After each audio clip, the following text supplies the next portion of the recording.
Assalamualaikum warahmatullahi wabarakatuh. Alhamdulillah wa syukurillah wa ni'matillah. Napas kita ini terdiri dari napas halus dan napas kasar.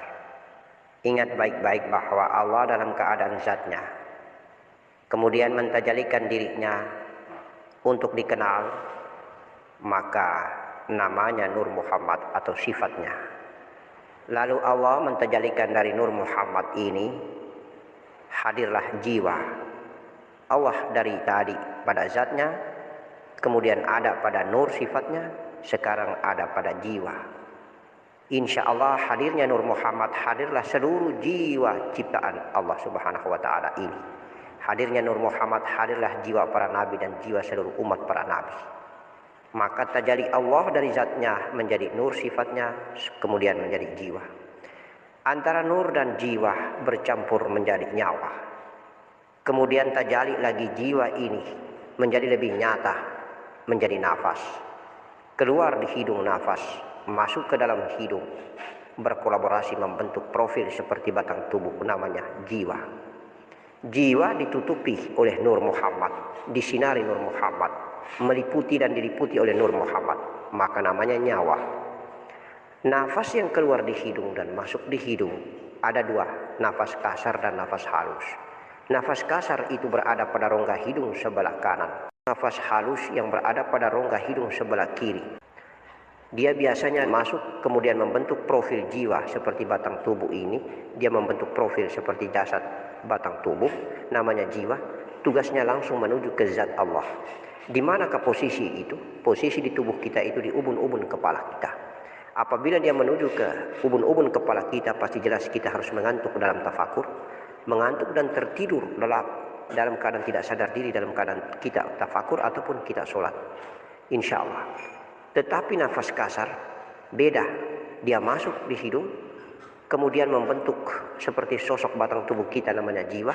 Dia tidak naik ke atas, tetapi justru dia turun ke bawah, turun dan hinggap di godibun, hati kita yang halus, hati kita yang gaib, di dada. Kalau dia turun ke bawah, maka insya Allah masuk ke negeri rasa, di negeri Nur Muhammad.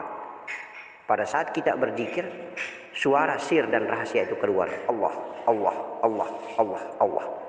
Kemudian apabila dia naik ke atas, kemudian bertemu dengan nafas halus yang masuk. Pada saat nafas halus dan nafas kasar ini masuk bersamaan, membentuk profil seperti jiwa. Membentuk profil namanya jiwa. Membentuk sosok seperti jasad kita, namanya jiwa. Kalau mereka berkolaborasi menjadi satu jiwa, menjadi satu sosok saja, maka insya Allah apabila dia turun ke bawah, ke negeri hati, negeri kolbi, negeri rasa Nur Muhammad ini, niscaya akan terpancar sampai keluar di batang tubuh kita. Kemudian apabila dia naik ke atas sampai di kerongkongan, maka kerongkongan kita terasa kering. Napas kasar kita hilang, muncul napas halus. Lalu napas halus ini hilang, maka kita merasa tidak bernapas, tetapi kita masih hidup. Diangkat hijab oleh Allah, kita tenggelam di alam nur, kita melihat pemandangan gaibiah di negeri malakuti ruh wa al malakuti nur. Itulah zikir tertinggi daripada ketinggian zikir doim atau napas. Zikir tinggi namanya zikir napas, tapi lebih tinggi daripada zikir napas adalah fana di dalam bako. Tidak lagi berdengar bunyi suara napas, tidak lagi kita melihat dan membentuk huruf, tetapi kita sudah tenggelam di alam nur, alam negeri rasa, alam Nur Muhammad. Insya Allah. Rasa adalah sumber proyektor terbesar, sumber dari segala sumber yang membuat adanya kehidupan. Melihat, mendengar, mencium, berbicara, dan beraktivitas tangan, kaki, degupan jantung, darah yang mengalir, empedu, limpah hati dan paru-paru, urat, bulu, bahkan yang tiada teraliri darah seperti kuku dan rambut, bulu dan lainnya, ikut bergerak karena sumber proyektor yang teramat sangat dasar pada rasa. Mengapa? Karena rasa adalah negeri singgasana Allah. Karena rasa negeri halus yang teramat sangat halus, Al-Aliyul Azim. Karena rasa tidak pernah bersosok dan nampak, hanya bisa diwujudkan dan ditajalikan oleh yang maha ada, yang tiada nampak, yang tiada sosok, yang mati dan tiada pernah ada kehidupan, tetapi padahal dialah maha hidup yang menghidupkan kehidupan itu. Allah Azza wa Jalla berada di balik nur hampa. Di balik nur hampa adalah ketiadaan yang tidak mampu terjangkau oleh akal, pikiran, dan rasionalitas kita. Semuanya tertuang dalam tajalli, dalam implementasi, dalam aktualisasi proses tajalli inilah, hingga ada kehidupan rasa, hingga ada kehidupan hayat, hingga ada kehidupan melihat, hingga ada kehidupan mendengar, hingga ada kehidupan berbicara dan kalam mengucapkan kata demi kata, bersumber daripada keluarnya bumi, hidupnya bumi, keluarnya suara, hidupnya suara. La ilaha illallah Muhammadur Rasulullah. Rasa yang tersalurkan lewat kerongkongan, rasa yang tersalurkan lewat dua lubang hidung, rasa yang tersalurkan lewat 9 pintu lubang jasmani ini. Rasa yang tersalurkan lewat nafas kasar dan nafas halus.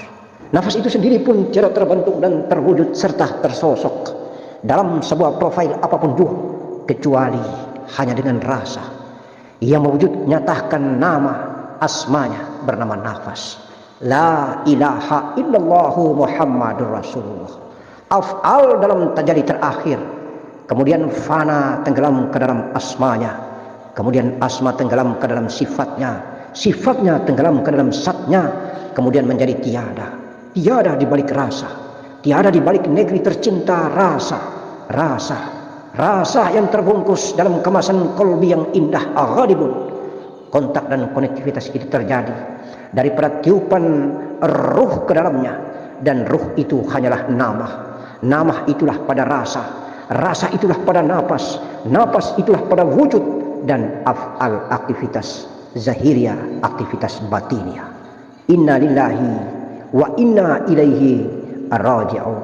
Sekali lagi, semua yang bertajalli dalam af'al aktual ini akan pulang kembali perlahan-lahan ke alamnya, ke makomnya, ke manzilahnya, ke tempatnya, ke singgasananya, hingga sampai tenggelam dan tiada lagi terwujud dalam bentuk sosok. La ilaha illallah Muhammadur Rasulullah. Allah. Assalamualaikum warahmatullahi wabarakatuh.